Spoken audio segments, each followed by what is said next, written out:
मोमोज की तीखी लाल चटनी। घर की पहली माँ।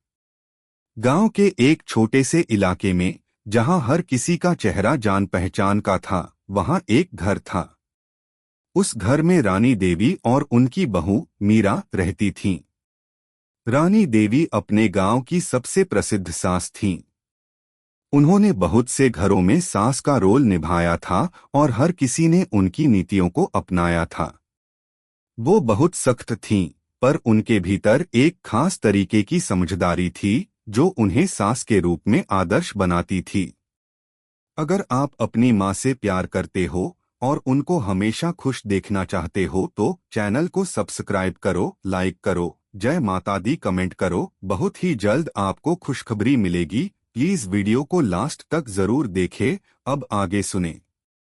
मीरा, उनकी बहू, दिल्ली से आई थी। वो एक आधुनिक लड़की थी जिसकी सोच और तरीकों में बदलाव था। वो हर काम को अपने हिसाब से करना चाहती थी, लेकिन फिर भी घर के रिवाजों का सम्मान करती थी। रानी देवी के साथ उसकी पहली मुलाकात में मीरा को थोड़ी घबराहट थी। उन्हें नहीं पता था कि रानी देवी उसे किस नजर से देखेगी। तुमने खाने में क्या बनाया है? रानी देवी ने पहली बार मीरा से पूछा। मैंने मोमोज बनाई हैं। घर में सबको पसंद हैं, मीरा ने हल्के से मुस्कुराते हुए कहा। क्या मोमोज? और चटनी कैसी है? रानी देवी ने एक चुटकी लेते हुए पूछा। मीरा थोड़ी असमंजस में पड़ी। माँ, मैंने थोड़ी तीखी चटनी बनाई है। घर में सबको तीखा पसंद है। रानी देवी ने चश्मा थोड़ा नीचे किया और मीरा की तरफ देखा। उनका चेहरा भावशून्य था। तेरी चटनी इतनी तीखी है कि घर के लोग रोटियां छोड़कर मोमोज खाने में व्यस्त हो जाएं, पर फिर भी किसी को उस तीखेपन से सुकून न मिले। मीरा को यह जवाब समझ नहीं आया। तेरी चटनी से घर में आग लग जाएगी, रानी देवी ने गंभीरता से कहा। लेकिन मुझे देखना है तू क्या करती है। तीखी चटनी का राज। रानी देवी की बातें मीरा के मन में घर कर गईं। उसे समझ नहीं आ रहा था कि उसकी बनाई चटनी इतनी बुरी क्यों हो सकती है। फिर एक दिन उसने रानी देवी से पूछा, माँ, आप कहती हैं कि चटनी बहुत तीखी है। क्या आपको भी तीखा खाना पसंद नहीं है? रानी देवी मुस्कुराई। तेरी चटनी में तीखापन तो है, पर उस तीखेपन के साथ प्यार की कमी है। हम सास बहू हैं, हमें अपनी नजरों से एक दूसरे को समझना होगा। वो तीखापन घर के रिश्तों को कड़वा बना सकता है। आपका मतलब? मीरा चौंकी। तेरे हर काम का एक तरीका है मीरा। खाना बनाने का तरीका भी और रिश्तों में प्रेम का तरीका भी। चटनी तीखी होगी तो उसका स्वाद अच्छा नहीं होगा। इसी तरह अगर हम अपनी बातें बहुत कठोर तरीके से रखें तो रिश्ते सुहाने नहीं रहते। मीरा ने मन में सोचा, क्या यह सब सच है? क्या रानी देवी की बातों में कोई गहरा राज छिपा है?